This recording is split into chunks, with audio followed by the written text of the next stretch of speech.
يا أهلا وسهلا بيكم في فيديو جديد، ومعاكم محمد سامي من قناتكم لحظة حسم. أنا هنا عشان نتكلم عن حاجة كلنا بنتمناها: صناعة عادات إيجابية، خطوات لبناء روتين يومي صحي.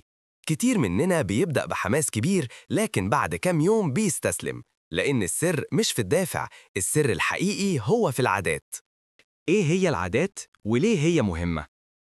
العادات هي تصرفات صغيرة بنعملها بشكل تلقائي كل يوم، وهي أشبه بالفايدة المركبة compound interest للتطوير الشخصي. يعني تصرف صغير منتظم بيعمل تغيير كبير جدا على المدى الطويل. السر في بناء العادات هو إنك تفهم حلقة العادة اللي بتتكون من 3 خطوات: الإشارة، الحافز اللي بتبدأ بيه، الروتين، التصرف نفسه، والمكافأة، الإحساس الحلو اللي بتحس بيه بعدها. خطوات عملية لبناء عادات إيجابية. الخطوة الأولى: ابدأ صغير جدا، قاعدة الدقيقتين.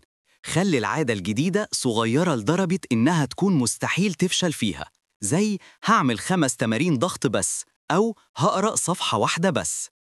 الخطوة التانية: اربط عادة جديدة بعادة قديمة، دمج العادات.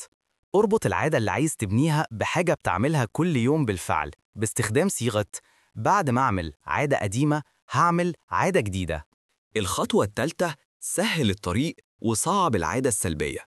خلي العادة الإيجابية سهلة جدا لدرجة إنك ما تلاقيش حجة، زي إنك تجهز لبس التمرين قبلها. وفي المقابل خلي العادات السلبية صعبة، زي إنك تحط الموبايل في أوضة تانية. الخطوة الرابعة: كافئ نفسك على الإنجاز. لازم تكافئ نفسك على كل مرة تعمل فيها العادة الجديدة، حتى لو مكافأة بسيطة، عشان تربطها بالإحساس الحلو ويزيد فرصة تكرارها. الخطوة الخامسة: الاستمرارية أهم من الكمال. ممكن تفشل في يوم أو تنسى، وده طبيعي جدا. القاعدة بتقول ما تفوتش مرتين ورا بعض. لو فاتك يوم ما تستسلمش وابدأ تاني يوم على طول. الخلاصة: حياتك هي محصلة عاداتك. بناء حياة رائعة هو مجرد بناء عادات رائعة، خطوة صغيرة ورا خطوة صغيرة.